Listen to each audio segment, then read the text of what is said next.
నమస్కారం గురుగారు. నమస్కారం. తాకట్లో ఉన్న బంగారం తొందరగా విడుదల చేసుకోవాలి అనుకుంటే ఎలాంటి పరిహారం చేసుకోవాలి? శ్రీమాత్రే నమః, శ్రీ గురుభ్యో నమః.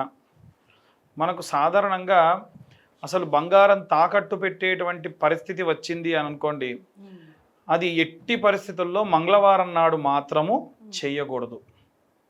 ఎందుకంటే మంగళవారం మారు కోరుతుంది అంటారు. అవును గురు. మీరు మంగళవారం నాడు బంగారం కొనుక్కోండి, మళ్ళీ మళ్ళీ బంగారం కొనుక్కుంటారు. అదొకటి. మీరు వడ్డీ కట్టాలి అంటే మంగళవారం నాడు అస్సలు కట్టొద్దు, మిగిలిన రోజుల్లో కట్టండి. మంగళవారం మాత్రం ఎట్టి పరిస్థితుల్లో వడ్డీని కట్టకూడదు.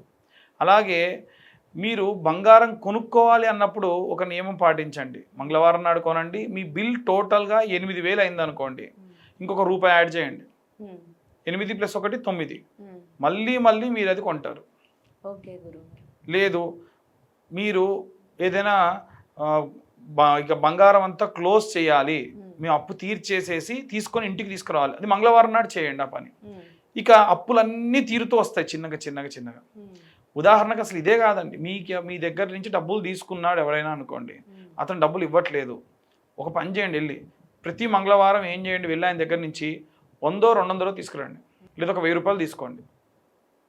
ఖచ్చితంగా డబ్బులు వస్తూనే ఉంటాయి మళ్ళీ మళ్ళీ ఆయన దగ్గర నుంచి ఏదో రూపకంగా. ఎందుకంటే అమ్మవారు ఇచ్చినటువంటి వరం అది. ఖచ్చితంగా మీరు ఇచ్చినటువంటి పదార్థాన్ని మళ్ళీ మీకు దాకా రావాలంటే ఇలా చేయాలి. 2, అసలు బంగారం తాకట్టు పెట్టకుండా ఉండాలి, అసలు ఆ పరిస్థితి లేకుండా ఉండాలి. లేదు మీరు తాకట్టు పెట్టినటువంటి బంగారానికి క్యాషే కట్టాలి, ఆన్లైన్లో పేమెంట్ చేయకండి. ఆ డబ్బులు కూడా ఏం చేయాలనంటే, ముందు రోజు మీరు తెల్లారి వెళ్ళి డబ్బులు కడుతున్నారంటే ముందు రోజు రాత్రి ఒక కప్పులో ఉప్పు తీసుకోండి, దాంట్లో కొంచెం పచ్చకర్పూరం వేయండి, దాంట్లో ఈ డబ్బులు పెట్టండి, తీసుకెళ్ళి కట్టండి, తొందరగా తీరుతుంది. అదొకటి. ఇంకొకటి, ఎట్టి పరిస్థితుల్లో బంగారము మీరు ఎడమ చేత్తో ఇవ్వడం కానీ ఎడమ చేత్తో దాయడం కానీ చేయకూడదు. ఇలాంటి నియమ నిబంధనలన్నీ పాటించడం వల్ల మొదలు అసలు తాకట్టులో ఉన్న బంగారం అనేటువంటిది బయటికి వస్తుంది. దాంట్లో ఎటువంటి సందేహము లేదు. అంటే ఇది ట్రై చేసి చాలామంది సక్సెస్ అయి ఉన్నారు కాబట్టే చెబుతున్నాను.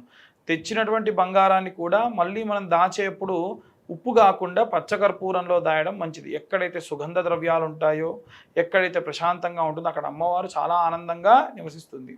స్నేహితుడు అడిగాడనో, ఇంకెవరిని అడిగారనో, లేదా ఇంటి పక్కోళ్ళు పెట్టుకొని వెళ్తారనో బంగారం ఇస్తూ ఉంటారు. ఎట్టి పరిస్థితుల్లో బంగారాన్ని డబ్బు ఇచ్చినట్టుగా చేయబదులుగా ఇవ్వకూడదు. వెళ్ళినటువంటి బంగారం వెళ్ళిపోతుంది. ఎందుకంటే అమ్మవారు మన దగ్గర కంఫర్ట్ జోన్ ఎత్తుక్కొని వచ్చింది.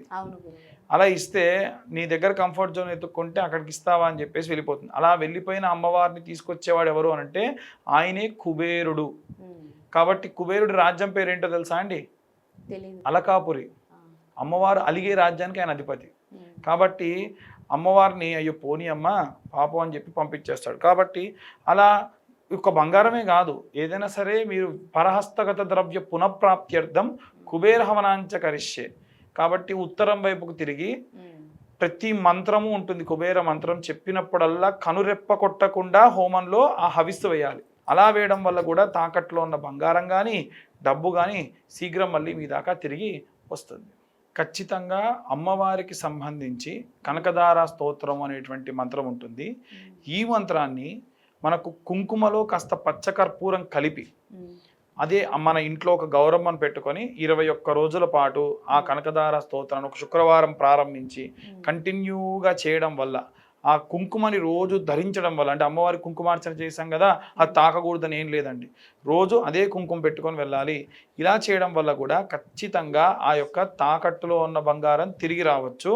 అయితే మనం అసలు ఆడవాళ్ళు ప్రతిరోజు కూడా వాళ్ళ శరీరం మీద అత్యంత ప్రియంగా దాచినటువంటి బంగారం వెళ్ళిపోయింది కాబట్టి ఒక మంత్రం, ఆ మంత్రాన్ని చదవడం వల్ల ఖచ్చితంగా తిరిగి వస్తుంది. చాలా సులువైన మంత్రం, అది వీలైనన్ని ఎక్కువసార్లు చేయాలి. ఆ మంత్రం ఏంటంటే శ్రీమాత్రే నమః, ఓం శ్రీమాత్రే నమః అన్న మంత్రం చదువుతూ రోజుకు 108 సార్లు లేదా కనీసంలో కనీసం 21 సార్ల పాటు ఆ మంత్రం చదువుతూ మనం కనకదార స్తోత్రంతో కుంకుమార్చన చేయడం వల్ల విశేషంగా ఆ యొక్క ధనం మళ్ళీ తిరిగి రావడం జరుగుతుంది. ఇంకొక రెమెడీ కూడా చేయడం వల్ల మన ఇంటికి మళ్ళీ ధనం వస్తుంది. ఎలా అంటే, గాజు కప్పు నిండా చిల్లర నింపి మన లాకర్లో పెట్టుకొని, లాకర్లో కూడా వీలైతే ఏదైనా ఒక క్లాత్ పెట్టి, ఇప్పుడు కొంతమంది ఏంటంటే ఎక్కడికన్నా దేవాలయానికి వెళ్తే ఒక వస్త్రం ఇస్తారు, జాకెట్ మొక్కి ఇచ్చారు, అది కుట్టించుకోవడానికి కుదరదు అనుకోండి, అవి లాకర్లో వేసి దానిపైన కప్పు నిండా చిల్లర నింపి పెట్టి చుట్టూ కూడా అద్దాలు పెట్టాలి.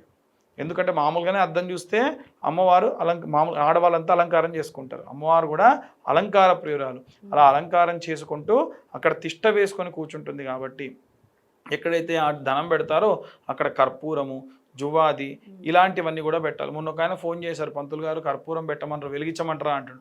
ఒరే ఇల్లు మొత్తం తగలబడతారా బాబు, ఆ పని చేయొద్దు. కర్పూరం కేవలం సుగంధం, వాసన రావడానికి మాత్రమే. ఇది ఎక్కడ చేస్తారనేటువంటి విషయానికి వస్తే, మీరు ఏదైనా వెంకటేశ్వర స్వామి గుడికి వెళ్ళండి, అక్కడ అద్దాల మేడ అని ఉంటుంది పక్కన, అబ్జర్వ్ చేయండి. చుట్టూ అద్దాలు ఉండి మధ్యలో ఉయ్యాల పెట్టి అమ్మవారిని కూర్చోబెడతారు. ఆ ఉయ్యాల నిండా కూడా చిల్లర ఉంటుంది. కాబట్టి చిల్లర శ్రీ మహాలక్ష్మి. అలా చిల్లర ఎట్టి పరిస్థితుల్లో మళ్ళీ తిరిగి తీయకుండా అలాగే ఉంచడం వల్ల కూడా విశేషంగా ధనం మళ్ళీ మీ యొక్క స్థలముకు చేరుతుంది. ఓకే గురువు గారు, ధన్యవాదాలు. ధన్యవాదాలు.